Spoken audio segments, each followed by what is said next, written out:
E se a teoria inteira sobre obesidade estivesse errada? Por mais de 40 anos, médicos, nutricionistas e governos disseram a mesma coisa: coma menos, mova-se mais, corte calorias, evite gordura, e mesmo assim, a obesidade só aumentou. No vídeo de hoje, vamos revisar o que está por trás dessa teoria. Vamos analisar em profundidade as ideias centrais de O Código da Obesidade, de Jason Fung, um dos estudos mais polêmicos e profundos sobre obesidade.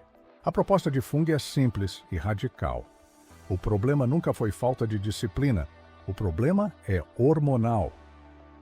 O que você vai descobrir aqui vai virar tudo de cabeça para baixo. Vamos revisar a teoria das calorias, desmontar a luta contra a gordura, entender o papel da insulina e do açúcar e, finalmente, explorar uma nova forma de entender o controle de peso. Porque, se a teoria atual fosse certa, os números teriam melhorado, mas não melhoraram. Eles pioraram. Então a pergunta é: o que estamos deixando passar?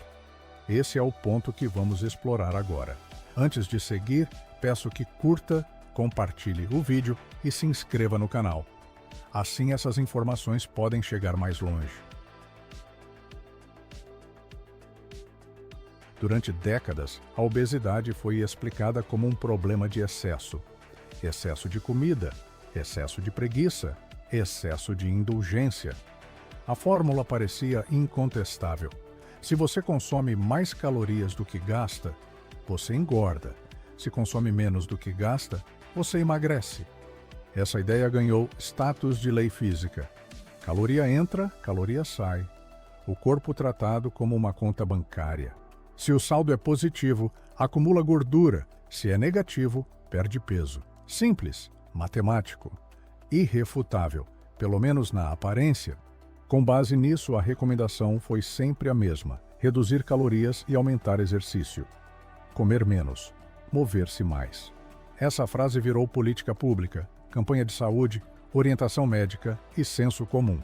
E no curto prazo funciona. Quando alguém corta calorias drasticamente, o peso cai. As primeiras semanas entregam resultado. A balança desce. A esperança volta.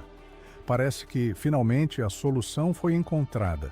Mas então o ritmo desacelera, a perda diminui, o peso estaciona e, em muitos casos, começa a subir de novo, mesmo sem voltar aos antigos hábitos. A explicação quase sempre é pessoal.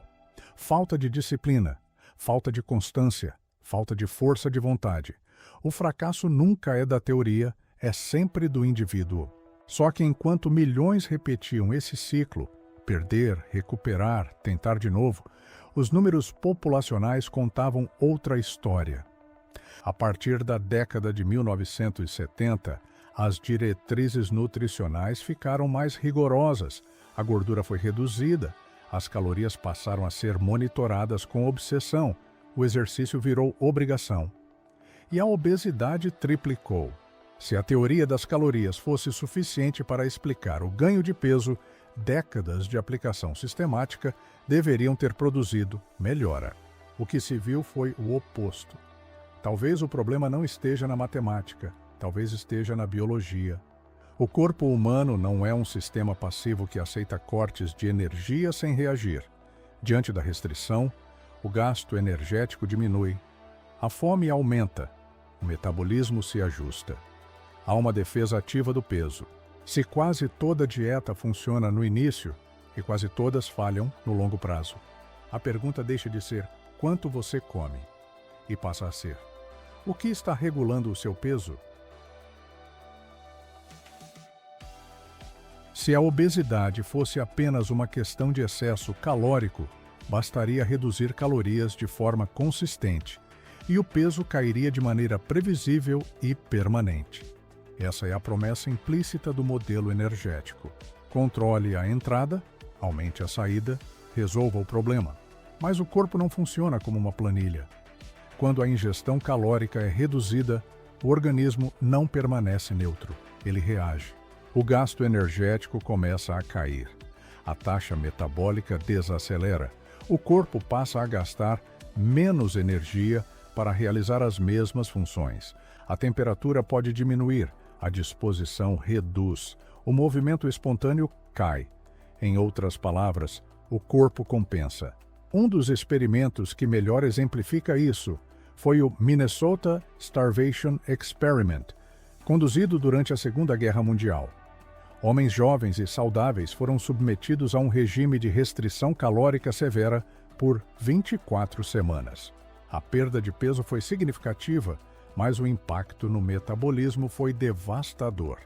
A taxa de metabolismo basal caiu drasticamente, a temperatura corporal diminuiu, a frequência cardíaca se reduziu e a obsessão por comida aumentou.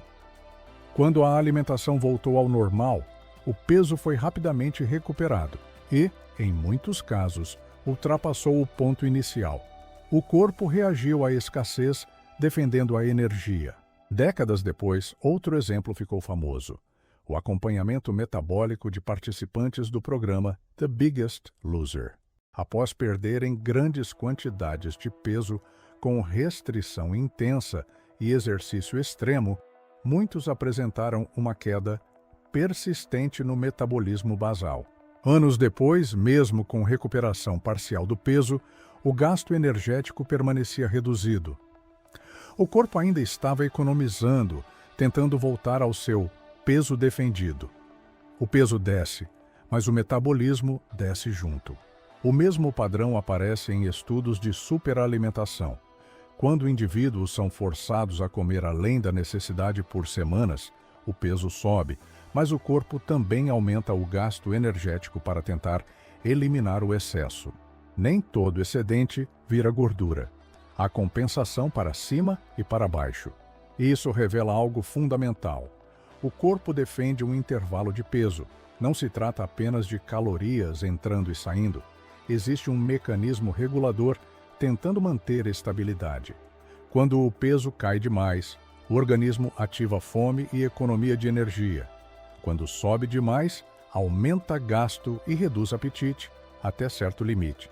Se a restrição calórica falha repetidamente no longo prazo, talvez o erro não esteja na disciplina, mas na suposição de que o peso corporal é controlado apenas pela quantidade de energia.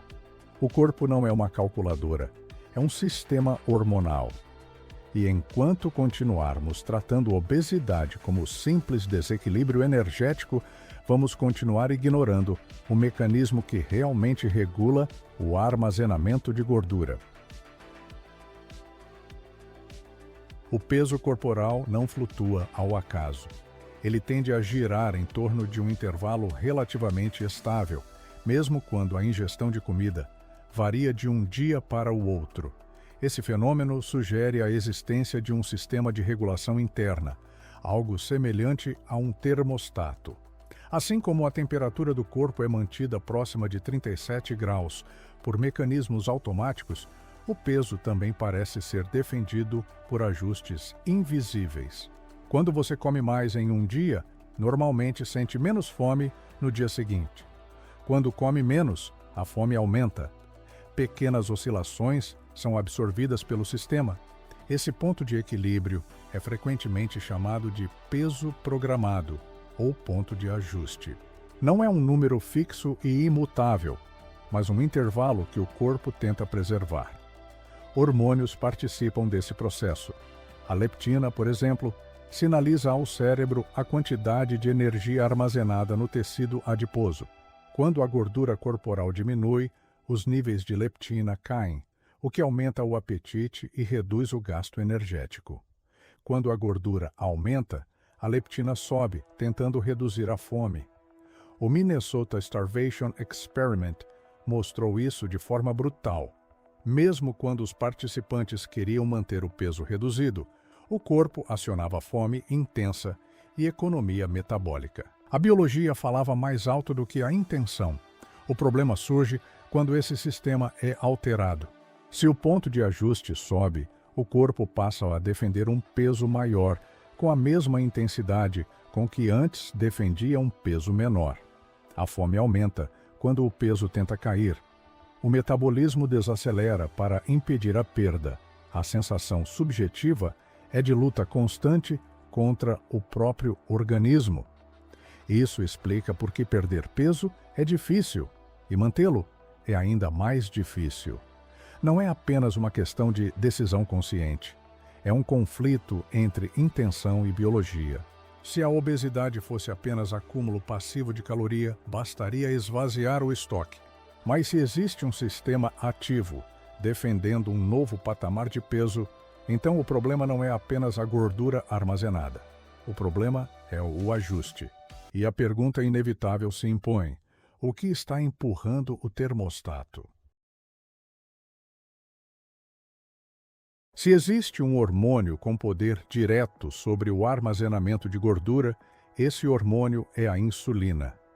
A insulina é produzida pelo pâncreas em resposta à alimentação, especialmente ao consumo de carboidratos. Sua função principal é permitir que a glicose entre nas células. Mas sua atuação não para aí. A insulina também sinaliza ao corpo que é hora de armazenar energia. Quando a insulina está elevada, o corpo armazena gordura. Quando está baixa, o corpo queima gordura. Esse não é um detalhe secundário, é um comando metabólico.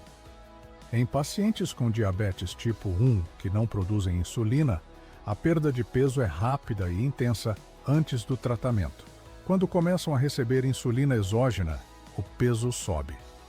Em diabéticos tipo 2 tratados com doses altas de insulina, o ganho de peso é um efeito colateral comum e consistente.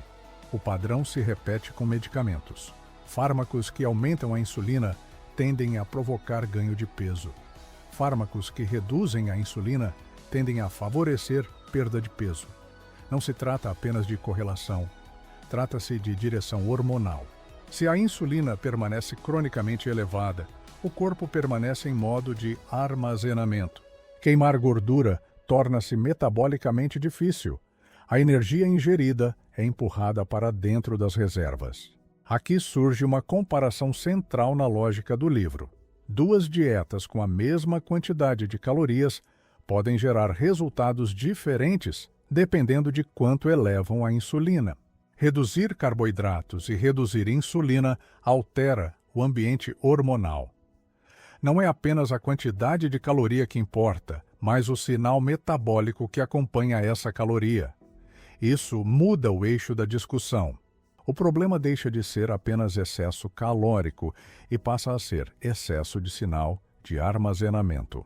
Se a insulina regula o acesso às reservas de gordura, então qualquer teoria da obesidade que ignore esse hormônio está ignorando o mecanismo central. Insulina não é coadjuvante, é o eixo central.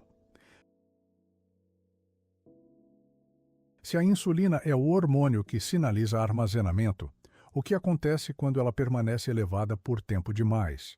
O corpo se adapta. Assim como ocorre com antibióticos, drogas ou álcool, a exposição constante a um estímulo leva à redução da sensibilidade. As células passam a responder menos ao mesmo nível de insulina. Para obter o mesmo efeito, o organismo precisa produzir mais. Isso é resistência à insulina. No início, níveis elevados de insulina estimulam armazenamento de gordura. Com o tempo, as células se tornam menos sensíveis. A glicose permanece mais tempo no sangue. O pâncreas responde, liberando ainda mais insulina. O ciclo se reforça. Insulina alta gera resistência. Resistência exige mais insulina. Forma-se um circuito fechado. O ponto central aqui é o fator tempo. Resistência à insulina não surge em um fim de semana. Ela é construída ao longo de anos de exposição contínua a níveis elevados de insulina. Quanto maior o tempo de exposição, mais consolidado o mecanismo. Quanto mais consolidado o mecanismo, mais insulina é necessária para produzir o mesmo efeito. E quanto mais insulina circula, mais o corpo reforça o armazenamento. É por isso que obesidade recente tende a ser mais reversível do que obesidade de longa duração. Com anos de hiperinsulinemia, o sistema se recalibra, o ponto de ajuste sobe. O corpo passa a defender esse novo patamar como se fosse o normal. Mesmo quando a ingestão calórica diminui, a insulina pode permanecer elevada por causa da resistência já instalada. Isso explica por que cortar calorias nem sempre resolve. O problema não é apenas a energia ingerida, é o sinal hormonal que nunca desliga. Quanto mais tempo o ciclo permanece ativo, mais difícil se torna quebrá-lo. Se a insulina é o eixo central, a próxima pergunta é inevitável. O que está elevando a insulina de forma persistente? Durante anos, todos os carboidratos foram colocados no mesmo grupo. Açúcar, pão, arroz, frutas, massas, tudo virou carboidrato. Mas, metabolicamente, eles não são idênticos. A glicose pode ser utilizada por praticamente todas as células do corpo. Músculos usam, cérebro usa, órgãos usam. Parte pode ser armazenada como glicogênio no fígado e nos músculos. A frutose é diferente. Ela é metabolizada quase exclusivamente no fígado. Não circula livremente como fonte geral de energia. Quando consumida em excesso, o fígado precisa processá-la sozinho. E o que acontece quando o fígado recebe mais frutose do que consegue manejar? Ele transforma em gordura. Esse processo, chamado lipogênese de novo, leva ao acúmulo de gordura hepática. Fígado gorduroso não é apenas um diagnóstico isolado. Ele está diretamente associado à resistência hepática à insulina. Nas últimas décadas, o consumo de açúcar disparou. Desde a década de 1970, a ingestão de açúcares adicionados aumentou de forma acentuada, impulsionada principalmente por bebidas açucaradas e produtos ultraprocessados ricos em xarope de milho rico em frutose. O aumento foi suficiente para alterar de maneira significativa a carga total de frutose ingerida pela população. Ao mesmo tempo, a prevalência de doença hepática gordurosa não alcoólica cresceu silenciosamente. Hoje, estima-se que cerca de 1/3 da população adulta apresente algum grau de acúmulo de gordura no fígado. Em indivíduos com obesidade e diabetes tipo 2, essa proporção é ainda maior. Quando o fígado se torna resistente à insulina, o corpo precisa liberar ainda mais insulina para manter a glicose sob controle. O ciclo se intensifica. O açúcar comum, a sacarose, é metade glicose e metade frutose. O xarope de milho rico em frutose, amplamente utilizado na indústria alimentícia, contém proporção semelhante. Quando o consumo de açúcar aumentou nas últimas décadas, o que realmente aumentou foi a ingestão total de frutose, e com ela, a sobrecarga hepática. A frutose quase não eleva a glicose sanguínea de imediato. Isso fez com que fosse considerada relativamente inofensiva por muito tempo. Mas seu efeito ocorre em outro nível, no fígado, ao longo do tempo, promovendo resistência à insulina. O açúcar age em 2 níveis. Eleva a insulina diretamente por meio da glicose e cria resistência à insulina por meio da frutose. Isso significa que não é apenas uma questão de quantidade de carboidrato, é uma questão de tipo e de impacto metabólico acumulado. Quando o consumo de açúcar cresce ano após ano, o fígado paga o preço e o sistema inteiro começa a desregular. Quando o açúcar começou a ser questionado, a indústria respondeu rapidamente. Se o problema são calorias líquidas, basta retirar as calorias. Nasce o refrigerante diet, 0 açúcar, 0 caloria, 0 culpa. A promessa era perfeita: manter o sabor doce sem o efeito metabólico, beber sem engordar, consumir sem consequência. O consumo de adoçantes artificiais cresceu de forma explosiva. Sacarina, aspartame, sucralose, acesulfame, stevia. Produtos zero passaram a ocupar prateleiras inteiras. Refrigerantes, iogurtes, barras, sobremesas, cereais. Mas enquanto os produtos diet se multiplicavam, a obesidade continuava subindo. Estudos epidemiológicos começaram a mostrar um padrão desconfortável. O consumo regular de refrigerantes diet foi associado a maior risco de ganho de peso, síndrome metabólica e diabetes tipo 2. A substituição do açúcar por adoçantes não produzia a reversão esperada. Parte da explicação pode estar na resposta hormonal. Alguns adoçantes artificiais estimulam a liberação de insulina, mesmo sem conter glicose. O simples sabor doce já pode ativar receptores no organismo e desencadear uma resposta intestinal que culmina na liberação de insulina, ou seja, não é apenas a glicose circulando no sangue que estimula esse hormônio. O próprio estímulo sensorial pode iniciar o processo. Além disso, o sabor doce constante pode manter ativo o circuito de recompensa do cérebro, preservando o desejo por alimentos doces e facilitando o consumo compensatório posterior. O resultado é paradoxal. Retiram-se as calorias, mas o estímulo hormonal pode permanecer. Tirar calorias não resolve, se a insulina continua alta. Enquanto o consumo de açúcar aumentava silenciosamente, outro inimigo foi colocado no centro do palco: a gordura. No pós-guerra, o aumento das doenças cardiovasculares nos Estados Unidos levou à busca por um culpado dietético. Observações populacionais sugeriam que países com menor consumo de gordura saturada apresentavam menos infartos. A hipótese ganhou força. Gordura saturada eleva colesterol. Colesterol causa doença cardíaca. A partir daí, a narrativa se consolidou. Reduzir gordura virou prioridade nacional. Em 1977, as diretrizes alimentares americanas oficializaram a recomendação de limitar gordura total a cerca de 30% das calorias e reduzir especificamente a gordura saturada. A mensagem era clara: menos gordura significaria menos infarto. A indústria respondeu rapidamente. Alimentos low-fat tomaram conta do mercado. Para manter sabor e textura, após remover gordura, aumentou-se o uso de açúcar e amidos refinados.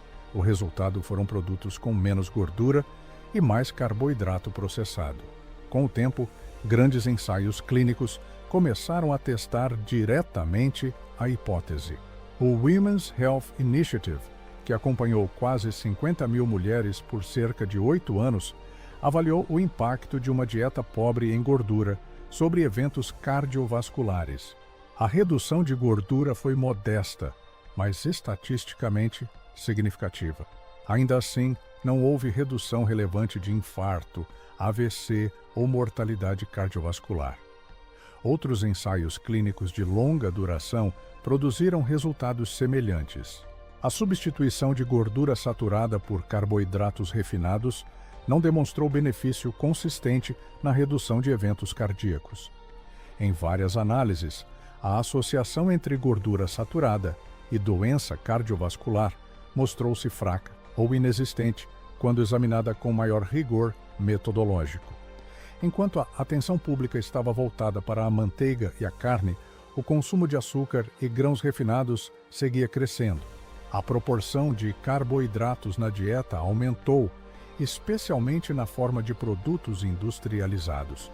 Ao mesmo tempo, gorduras trans, criadas industrialmente por meio da hidrogenação parcial de óleos vegetais, foram amplamente promovidas como alternativas saudáveis à manteiga.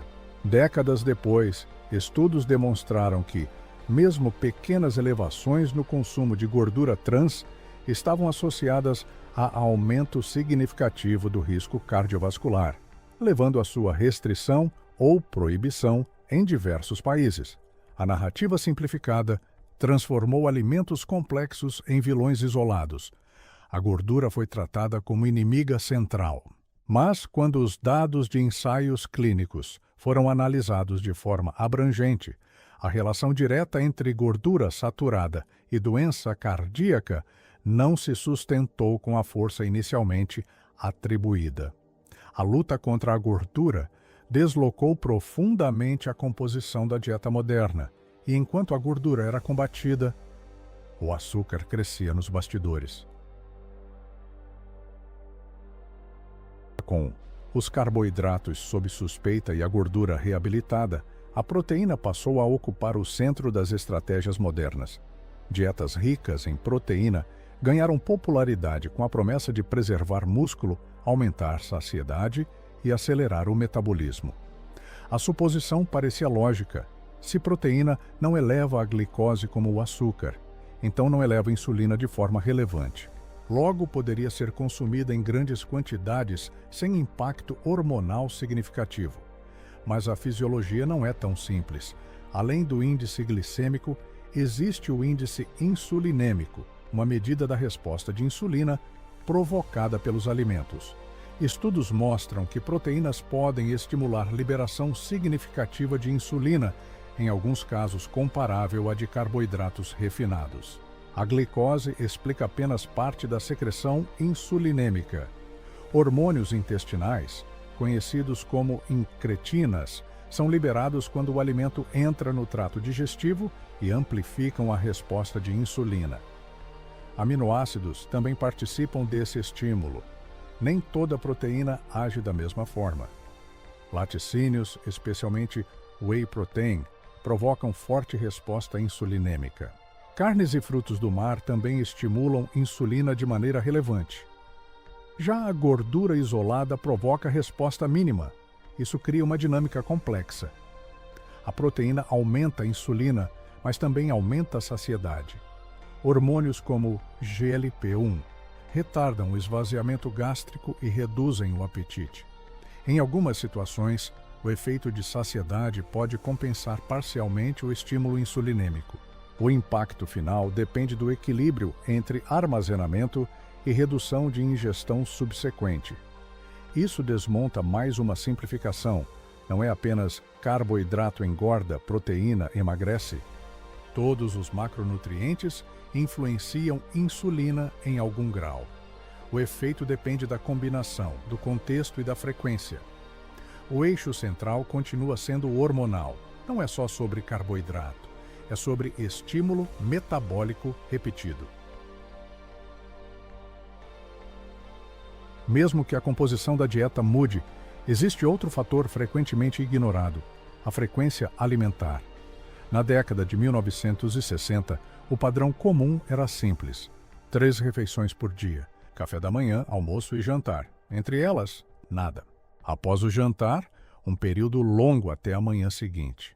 Isso significava horas seguidas com insulina baixa.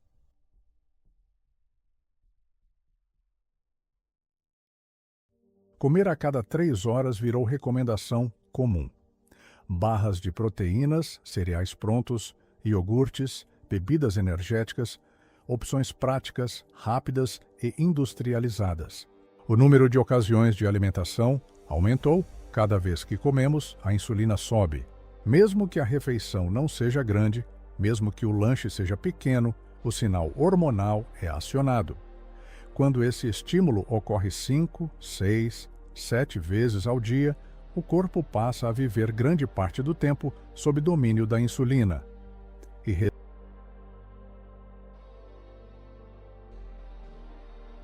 Não é apenas o pico alto que importa. É o fato de nunca permitir que os níveis caiam de forma consistente. Quando a alimentação se torna contínua, a insulina se torna contínua. O estado de queima de gordura é encurtado ou inexistente. O corpo permanece em modo de armazenamento. Durante décadas, o foco foi no tamanho das porções e na qualidade dos alimentos. Muito menos atenção foi dada ao intervalo entre refeições. Mas se a insulina é o eixo central da regulação do peso, então a pergunta se amplia.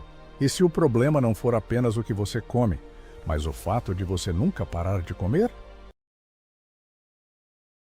Se a insulina é o eixo central da regulação do peso, então a estratégia precisa partir desse ponto. A pergunta deixa de ser quantas calorias e passa a ser qual é o impacto hormonal. O primeiro alvo inevitável são os açúcares adicionados. Açúcar eleva a insulina imediatamente por meio da glicose e, ao mesmo tempo, promove resistência hepática à insulina por meio da frutose. Essa combinação cria estímulo duplo. Reduzir açúcar não é detalhe cosmético, é intervenção estrutural. Isso inclui bebidas açucaradas, sobremesas frequentes, molhos industrializados e produtos processados, onde o açúcar aparece sob diversos nomes. O problema não está na fruta inteira consumida ocasionalmente, mas na concentração e repetição do açúcar isolado e refinado. O segundo ponto são os grãos refinados. Farinha branca e produtos de panificação industrializados são rapidamente absorvidos, provocando picos de glicose e, consequentemente, de insulina. O processamento remove fibra, gordura natural e estrutura física do alimento, acelerando a resposta metabólica. Carboidratos em sua forma íntegra, vegetais, folhas, legumes, apresentam comportamento diferente, contêm fibra, água e matriz alimentar intacta que modulam a absorção. O impacto hormonal é menor quando comparado aos produtos ultraprocessados. A proteína precisa ser moderada, ela não é neutra, estimula a insulina, ainda que também promova a saciedade. Quantidades excessivas, especialmente na forma de suplementos e produtos processados, podem manter o estímulo hormonal elevado. A gordura natural, por outro lado, provoca resposta mínima de insulina. Azeite e manteiga, abacate, nozes e gorduras tradicionais não demonstram o mesmo efeito estimulante que açúcar ou farinha refinada. Retirar o medo automático da gordura natural faz parte da reorganização metabólica. A fibra atua como fator protetor, retarda a absorção, reduz picos glicêmicos e suaviza a resposta insulinêmica. Alimentos integrais naturalmente contêm esse componente que o processamento costuma remover. O padrão que emerge não é a redução de estímulos intensos e repetidos de insulina, é priorizar alimentos menos processados, é interromper o ciclo de açúcar e farinha refinada. Não se trata de escolher uma dieta da moda, trata-se de reduzir o sinal hormonal que empurra o termostato para cima. Mas mesmo ajustando a qualidade da alimentação, ainda resta um problema. Se a insulina nunca desce de verdade, o ajuste continua elevado. Mesmo escolhendo melhor os alimentos, se a insulina permanece elevada ao longo do dia, o corpo continua em modo de armazenamento. A qualidade importa, mas tempo também importa. Toda vez que você come, a insulina sobe. Mesmo refeições equilibradas provocam resposta hormonal. Se a alimentação é constante, café da manhã, lanche, almoço, lanche, jantar, ceia, os períodos de insulina baixa praticamente desaparecem. E sem períodos de insulina baixa, a queima de gordura é limitada. A única forma de reduzir insulina ao nível mais baixo possível não é trocar alimentos, é interromper completamente a ingestão por um período controlado. Isso tem nome: jejum. Jejum não é inanição, não é privação forçada, é abstinência voluntária e temporária. Historicamente presente em diversas culturas, o jejum sempre fez parte do padrão humano antes da abundância constante de comida. Metabolicamente, o corpo é adaptado a alternar entre alimentação e ausência de alimento. Nas primeiras horas, sem comer, o corpo utiliza glicose circulante e glicogênio armazenado. Com a queda da insulina, o corpo passa a mobilizar gordura. Em períodos mais longos, corpos cetônicos passam a fornecer energia significativa ao cérebro. Essa sequência mostra que o corpo já é adaptado a alternar fontes de energia, desde que haja tempo suficiente entre as refeições. Se o intervalo é curto, a transição não se completa. A insulina não cai o bastante para permitir o uso da gordura como fonte de energia. Então a questão muda. Talvez o ponto central não seja apenas o que se come, mas o tempo entre as refeições. É aqui que o jejum entra como estratégia. A diferença central entre restrição calórica contínua e jejum intermitente está na intermitência. Na restrição diária, o corpo reduz o metabolismo como adaptação. No jejum intermitente, períodos claros de insulina baixa podem melhorar a sensibilidade hormonal.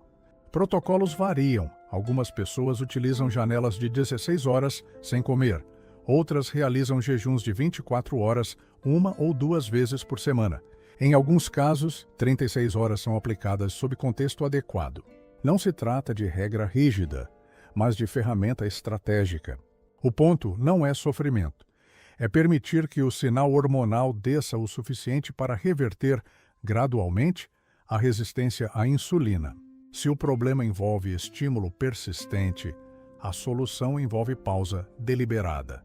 Mas a insulina não atua sozinha no sistema metabólico. Existe outro hormônio que influencia diretamente no armazenamento de energia. E ele responde ao estresse. A insulina é o eixo central do armazenamento de gordura, mas não é o único hormônio envolvido no processo. O cortisol, conhecido como hormônio do estresse, também desempenha papel importante na regulação metabólica. Em situações agudas, o cortisol aumenta a glicose no sangue para fornecer energia imediata. Isso é útil em cenários de ameaça real. O problema surge quando o estresse se torna crônico. O cortisol elevado de forma persistente pode aumentar a glicemia e, consequentemente, estimular maior liberação de insulina. O resultado é reforço do ambiente hormonal favorável ao armazenamento de gordura. Privação de sono produz efeito semelhante. Dormir pouco está associado a níveis mais altos de cortisol, maior resistência à insulina e aumento do apetite. Alterações hormonais decorrentes do sono inadequado favorecem escolhas alimentares mais calóricas e menor controle da ingestão. O metabolismo não responde apenas à comida, ele responde ao contexto fisiológico completo. Práticas de redução de estresse, como meditação, exercícios respiratórios, atividade física regular e manutenção de vínculos sociais, podem modular o eixo hormonal. Não são soluções isoladas, mas fazem parte do sistema.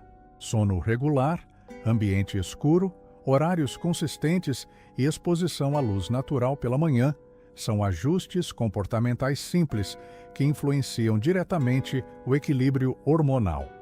Obesidade não é apenas questão de alimento, é resultado de múltiplos sinais convergindo sobre o mesmo mecanismo regulador. Insulina elevada favorece armazenamento. Cortisol elevado reforça o ambiente metabólico. Privação de sono desregula ambos. É importante ressaltar: o sistema precisa ser entendido como um todo. Ao longo das últimas décadas, a obesidade foi tratada como uma falha pessoal.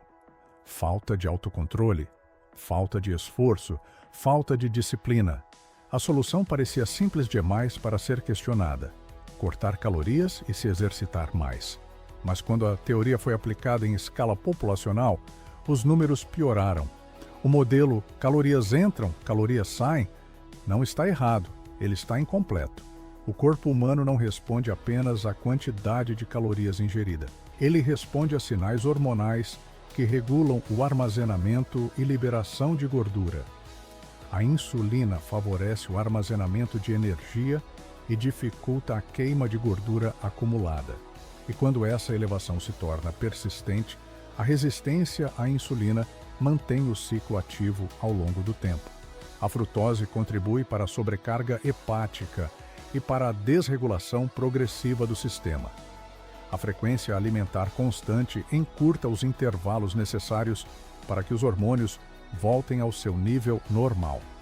O cortisol elevado, por sua vez, reforça esse ambiente metabólico e sustenta condições favoráveis ao ganho de peso. Quando esses fatores se combinam, o ponto de ajuste se eleva e o organismo passa a defender um peso maior, como se ele fosse o novo normal. A mudança não está em comer menos para sempre, mas em reduzir estímulos que mantêm a insulina elevada e reorganizar o ambiente metabólico ao longo do dia. Isso envolve escolher alimentos que não provoquem respostas hormonais intensas, permitir intervalos reais entre refeições, criar pausas deliberadas no ciclo alimentar e cuidar do sono, reduzindo também o estresse que sustenta esse desequilíbrio. Não se trata de aderir a uma dieta da moda, mas de compreender o mecanismo que regula o peso corporal, porque o corpo é capaz de manter equilíbrio quando o sinal hormonal permite. Por isso, o problema não se resume à quantidade de comida, mas ao sistema que regula quando o corpo armazena e quando ele libera energia. Quando essas peças se encaixam, a discussão deixa de girar em torno da disciplina individual e passa a se concentrar no mecanismo que determina o peso.